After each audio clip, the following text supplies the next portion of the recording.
Imagine you're standing right on the equator. You point a gun perfectly straight up and fire. The bullet goes up, slows down, and falls back. But here's the question. Does it land back in the barrel, or does it drift?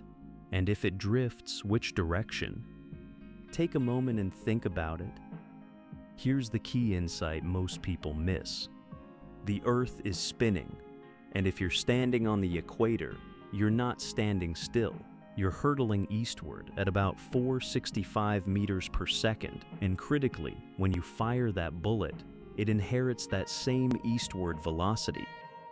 Now watch what happens as the bullet rises. At ground level, it shares the Earth's tangential speed, omega times r.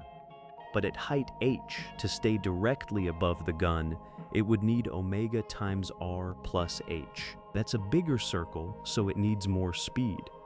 But nobody gave it that extra speed, so the bullet falls behind. In physics, we call this the Coriolis effect.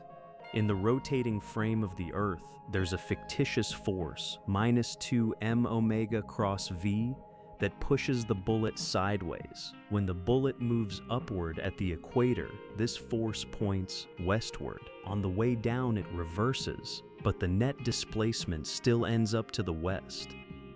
Let's compute the deflection.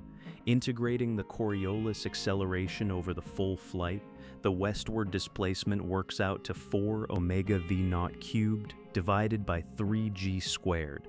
For a bullet launched at 300 meters per second with Earth's omega, that gives us about 27 meters. Not huge, but definitely measurable. And there's our answer. The bullet falls to the west of the gun, not because of wind, not because of imperfections, but because the Earth rotated underneath it while it was in the air.